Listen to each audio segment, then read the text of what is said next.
สบายดีพี่น้องมัจจุขู่สุคนได้เลยพี่น้อง Wi-Fi นะคือสายมันขาดเพิ่นว่าน่าจะเป็นน้ำมันบอลข้างนอกเพิ่นเฮ็ดโครงหลังคาแล้วย่าเพิ่นตัดสายแต่ว่าเพิ่นถามน่ะมีแต่ว่าบ่มีใครฮู้จักหั้นนะเพิ่นว่าอ้นก็เลยว่าอ้นน่ะให้เงินกินน้ำกินในเพิ่นเด้อพี่น้องเด้อได้แล้วบัดนี้โทรบอกเราอ้นกับมันจะมีหลายดอกมีเล็กๆน้อยๆแหละสิให้เพิ่นไปกินน้ำอ้นว่าได้แล้วสบายแล้วเพราะว่าอ้นอยากให้เพิ่นง่ายตัวนี้พี่น้องง่ายWi-Fiตัวนี้ให้เลยกับเพิ่นเข้ามานะมากับพอดีเลยนี่พอเวลาอยู่หลังบ้านมันบ่อยากอันนั้นพี่น้องสัญญาณWi-Fiมันบ่อยากถึงเนาะพี่น้องเนาะเวลาเขานั่งอยู่นั่งอยู่หน้าบ้านนะยากคนก็เลยว่าอยากง่ายพี่น้องเลยอยากง่ายมาอยู่แถวนี้ให้มาอยู่แถวนี้ลองเบิ่งเพิ่นสิง่ายเฮาได้บ่เท่านั้นแหละพี่น้องเพิ่นง่ายบ่ได้แล้วก็อยู่หั่นแหละพี่น้องเอ้ยให้เราง่ายให้เลย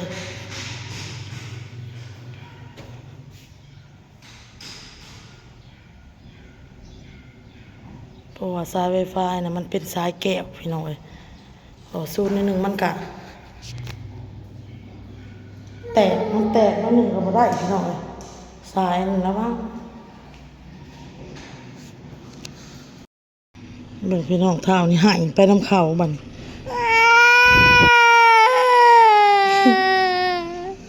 หายอยากขี่รถเคยเห็นหายอยากขี่รถบาดนี่สักประหบยังซองพื้นพี่น้องเอาสะลงซะ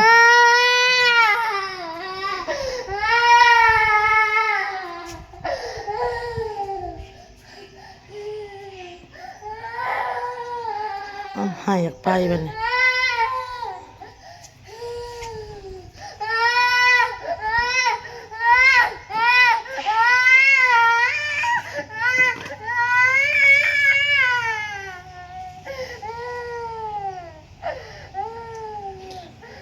สิไปเลยนะเจ้าหูจักเขาบ่ให้แล่นขึ้นไปใส่รถอยากขี่รถใหญ่นำเขาป้าเพิ่นให้เนี่ยพี่น้องเอ้ย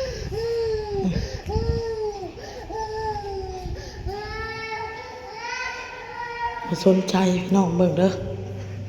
เบิ่งเสือข่อยเด้อสิเฮ็ดจังได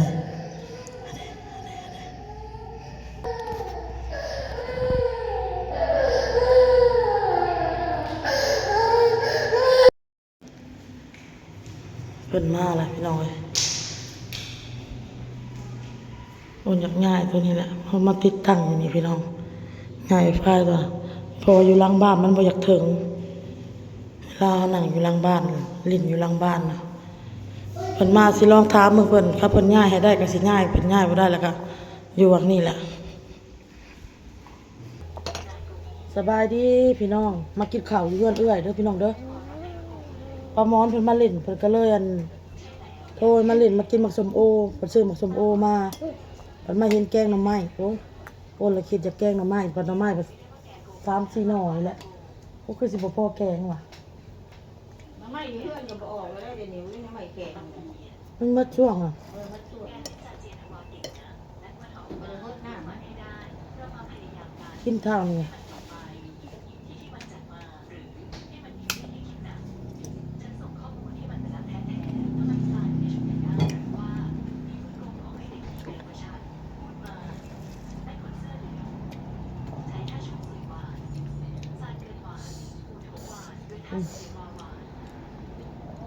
ใช่บ่วงนี่ม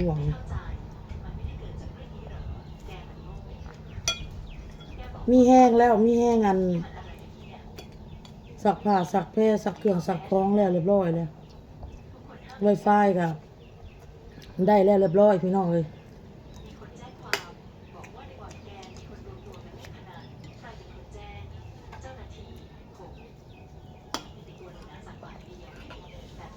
2 มื้อบ่ได้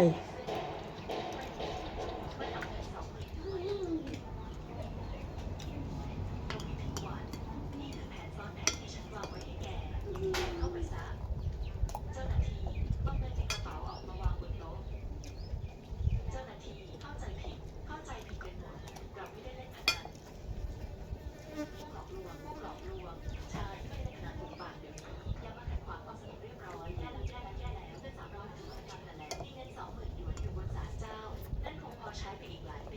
็เหี่ยวนะลูก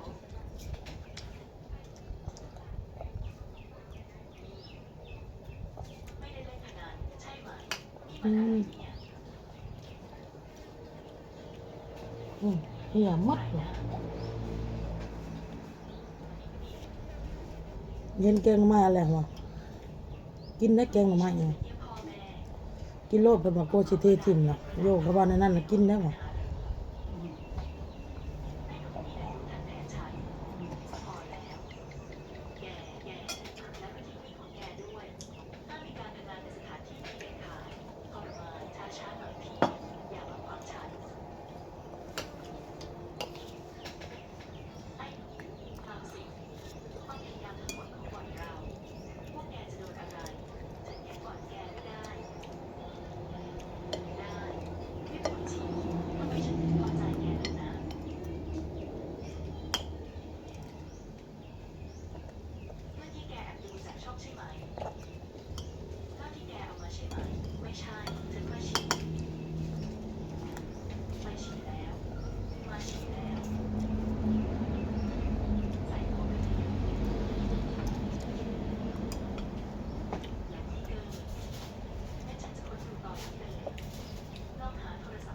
กินดีๆลูก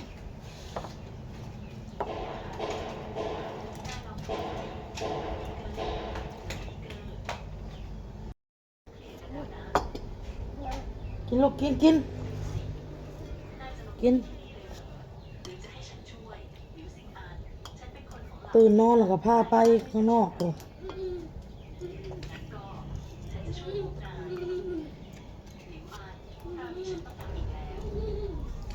ก็เลยสิไปแวะเอาน้องบอลเลยกับโรงเรียนยังพอเลยเลิกเลยประมอนโทรก็เลยกลับมาก่อนว่ะ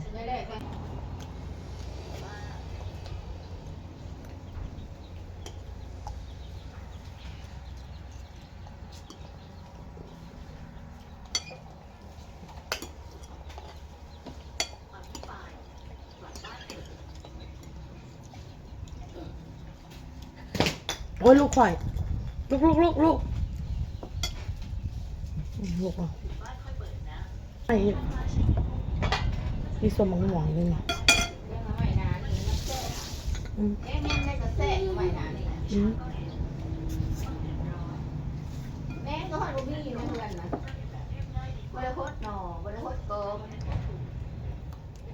เป็นโคตรก็จะได้กินที่ได้สิบ่ได้ตัด